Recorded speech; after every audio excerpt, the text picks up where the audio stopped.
చంద్రబాబు అంటే చంద్రబాబు అంటే చంద్రబాబు అంటే బాబు షూరిటీ బాబు షూరిటీ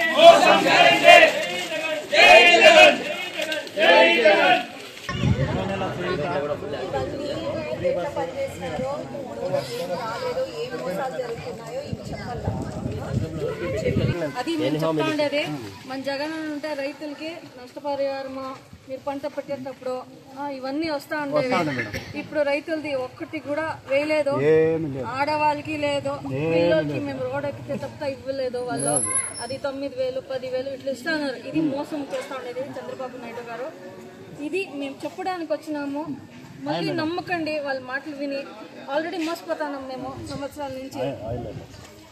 వర్షాలు లేవు, రైతులైతే చాలా నష్టం పోతున్నాము.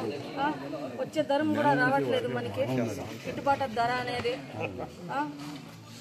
బయట చూస్తే ధరలు ఎక్కువ ఉన్నాయి. కొత్తవి మేము పెట్టిండేది లిస్ట్ లో ఉంది. రైతు ఎలక్షన్ వచ్చిన తర్వాత మేము చేస్తాను అన్నారు, కానీ కరెంట్ బిల్లు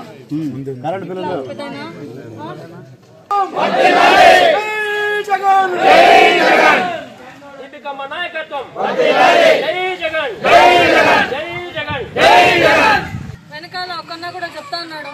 టీడీపీ వాళ్ళు చేసినటువంటి మోసం ప్రజల్లోకి ఈరోజు ఎక్కింది. టీడీపీ వాళ్ళు ఏం మోసం చేస్తున్నారు. ఎలక్షన్ ముందైతే ఒక మాట, ఎలక్షన్ తర్వాత అయితే ఆ మాటలన్నీ మాటలుగానే మిగిలిపోతాయి తప్పితే చేతిలో కాదవి, పనికి రావు. ఇది చంద్రబాబు చేస్తున్నటువంటి మోసం.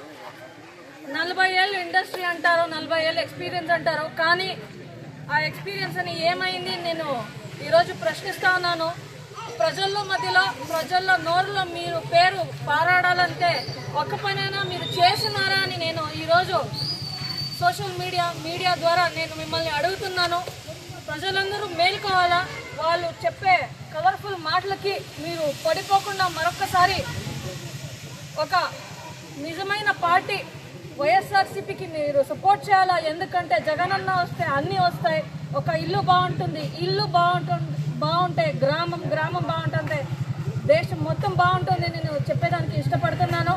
ఇది ప్రజలందరూ గమనించి మన ప్రతి ఒక్క వైఎస్ఆర్సీపీ కార్యకర్త ప్రతి ఒక్క ఇంటికి చంద్రబాబు చేస్తున్నటువంటి మోసంని మీరు తీసుకుపోవాలా. ఏ టీ కొట్ట దగ్గర కానీ, ఏ చేన్ల దగ్గర కానీ ఆడవాళ్ళు నీళ్ళు పట్టుకునే దానికి వస్తే కానీ ప్రతి ఒక్కరు దీన్ని మాట్లాడుకోవాలా. చంద్రబాబు ఇచ్చినటువంటి షూరిటీ ఈరోజు మోసంగా మారింది. దీన్ని ప్రతి ఒక్క ఇంటికి, ప్రతి ఒక్క మనిషికి తీసుకుపోవాలని నేను ప్రతి ఒక్కరిని కోరుకుంటున్నాను. గురించి మనందరికీ తెలుసు. రీకాలింగ్ మేనిఫెస్టో అంటే వాళ్ళు ఎన్నికల సందర్భాన ఇచ్చిన మేనిఫెస్టోను మనం గుర్తు చేస్తున్నాం.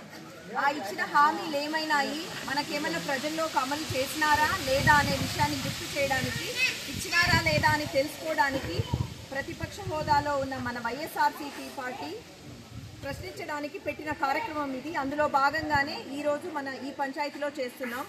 మనందరికీ తెలుసు, ఏ ఒక్క హామీ కూడా కరెక్ట్గా ఇవ్వాల్సిన ప్రతి ఒక్క ఎలిజిబిలిటీ ఉన్న వాళ్ళందరికీ ఇవ్వలేదు. అదే తల్లికి వందనం కూడా ఏదో అరాకొరా ఇచ్చినారు. గ్యాస్ సిలిండర్లు కూడా ఏదో ఒక సిలిండర్ ఇచ్చి కొంతమందికి ఇవ్వలేదు. ఇలానే ప్రతిదీ జరుగుతుంది. నిన్న అచ్చెన్నాయుడు గారు చెప్పినారు, ఆడబిడ్డ నిధి ఇవ్వాలంటే ఆంధ్రాను అమ్మేయాల్సి వస్తుందేమోనని. కాబట్టి చూస్తుంటే అది కూడా ఇచ్చే పరిస్థితి లేదు. ఇంకా ఫ్రీ బస్ ఎప్పుడు వస్తుందో తెలీదు. ఇంకా ఇలాంటివి చాలా ఉన్నాయి. ఎప్పుడు అమలు చేస్తారో కూడా తెలీదు. ఈ కార్యక్రమం ముఖ్య ఉద్దేశం ప్రజల్లోకి వెళ్ళి మనం ఎంతగా మోసపోయినామనేది గుర్తు చేసి చెప్పి వివరించాలి. తర్వాత వచ్చే ఎన్నికల్లో ఇలా మోసపోకుండా మనం జాగ్రత్త పడి మన ఓటు తప్పకుండా వైఎస్ఆర్సీపీకే వేసి జగన్ అనే సీఎంగా చేసుకోవాలనే దిశగా మనందరము ఈ కార్యక్రమాన్ని తీసుకుపోయి మనమందరము గట్టిగా పని చేయాలని నేను విన్నవించుకుంటున్నాను. Thank you.